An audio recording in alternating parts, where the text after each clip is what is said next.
तो यहाँ पर हमें क्या मिला, यहाँ पर हमें मिला एक डिमांड जोन, मतलब यहाँ से डिमांड क्रिएट हुई थी और यहाँ से अच्छी खासी रैली कंटिन्यू 10-11 दिन तक हमें दिखाई दी थी।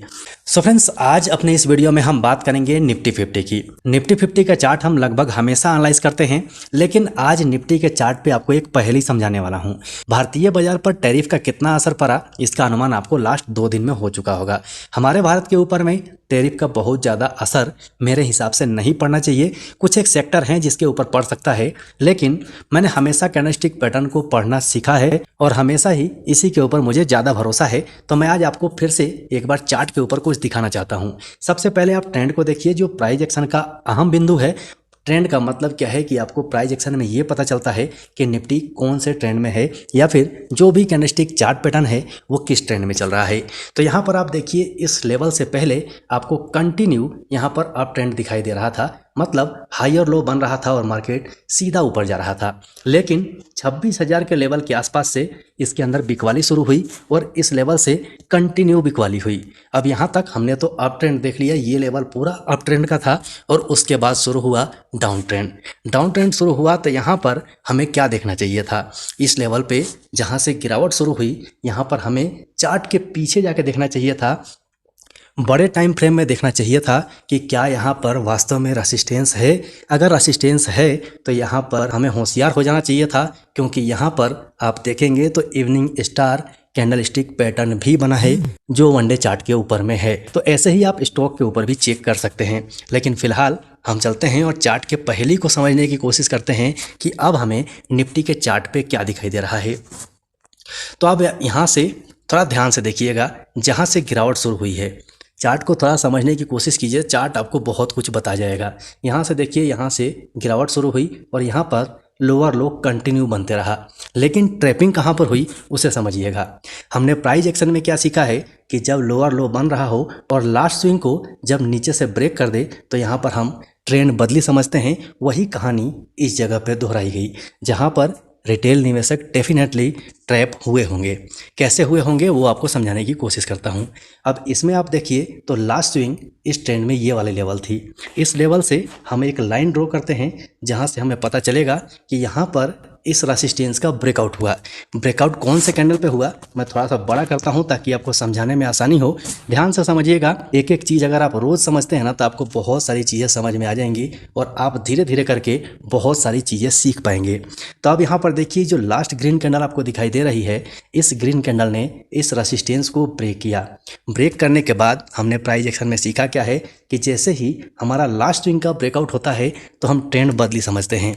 लेकिन हमें यहाँ पर करना क्या चाहिए था कि जिस कैंडल ने इस रेसिस्टेंस को ब्रेक किया था उसके ऊपर अगर दूसरी कैंडल निकलती है तब जाके हम यहाँ पर अपनी पोजीशन क्रिएट करते हैं। लेकिन इस केस में ऐसा नहीं हुआ, रेसिस्टेंस को ब्रेक किया था उसका ब्रेकआउट नहीं हुआ। सो फाइनली यहाँ पर ट्रैपिंग हुई। उसके बाद आप देखिए फिर से जो डाउन ट्रेंड था वो कंटिन्यू हो गया और लगातार लोअर लो लगाते हुए जा रहा है और फाइनली वही सेम केस आपको इस जगह भी देखने को मिला। यहाँ से अगर आप एक रेसिस्टेंस लाइन ड्रॉ करते हैं तो यहाँ पर ब्रेकआउट हुआ और ब्रेकआउट होने के बाद एक बड़ी सी ग्रीन कैंडल बनी और उसके बाद उसके हाई को ब्रेक भी किया गया और उसके बाद उसमें गिरावट भी आई। मतलब इसने यहाँ पर यह बताया कि ट्रैपिंग हो चुकी है। लेकिन अब हमें क्या करना चाहिए, अब हमें चार्ट क्या बता रहा है इसे समझ लेते हैं। अब आप इस केस में देखिए यहाँ पर क्या हुआ, जैसे ही यहाँ से रिजेक्शन हुआ था इसने पहले ही हमें एक लाइन दे दिया था। मतलब ये एक रेसिस्टेंस लाइन था जो कि काफ़ी स्ट्रॉन्ग रेसिस्टेंस लाइन था, इसे हमें चेक करना चाहिए था। अगर आपने किया होगा तो कमेंट सेक्शन में कमेंट जरूर करके बताइएगा। जैसे ही यहाँ से रिकवरी हुई बहुत सारे लोग खुश हुए और फटाफट इसमें पोजीशन बनानी शुरू किए और फिर आप नतीजा फिर से उसी जगह आ गया जहाँ से इसने अपनी ट्रेंड बदली दिखाई थी। मतलब जहाँ से रैली आई थी उसी जगह पे फिर से इंडेक्स पहुँच गया, निफ्टी 50 पहुँच गया। तो यहाँ पर हमें क्या मिला, यहाँ पर हमें मिला एक डिमांड जोन, मतलब यहाँ से डिमांड क्रिएट हुई थी और यहाँ से अच्छी खासी रैली कंटिन्यू 10-11 दिन तक हमें दिखाई दी थी। उसके बाद अब हमें क्या दिखाई देता है कि इसी जगह पे दोबारा से कल के दिन डिमांड क्रिएट हुई थी और अब यहाँ पर आज का जो कैंडल बन रहा है इसने बहुत अच्छी खासी रैली भी दिखाई और बिकवाली भी दिखाई है और अभी भी लाइव मार्केट चल रहा है। इस कैंडल के अंदर बदलाव हो सकता है, लेकिन अगर कैंडल ये ऐसा ही क्लोज हो जाता है तो यहाँ पर इनडिसिजेबल कैंडल बन बन जाएगा, मतलब डोजी बन जाएगा। अब हमें करना क्या है, ध्यान से समझ लीजिए, आपके बहुत काम आएगा।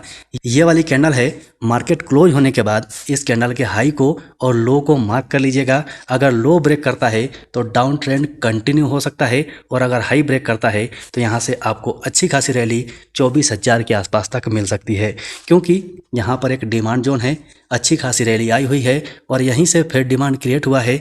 इनडिसिजिबल कैंडल है, मतलब कि यहाँ से कुछ भी हो सकता है, नीचे भी निफ्टी 50 जा सकता है, और इसके हाई को अगर ब्रेक करके निकलता है तो ऊपर भी दोबारा 24,000 को छू सकता है।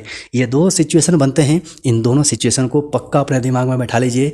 और मैं तो ये कहूँगा कि अभी से ही आप वन डे चार्ट लगा के और ये जो लास्ट कैंडल आज बन रही है इसके हाई और लो को मार्क कर लीजिए, ये आपके काम आएगा। कल परसों तरसों जब भी मार्केट खुलेगा और इसके हाई को ब्रेक करता है तो आप ये मान के चलिए कि 24,000 के लेवल के आसपास पहुंच सकता है, और अगर इसके लो को ब्रेक कर जाता है तो डाउन ट्रेंड कंटिन्यू हो सकता है।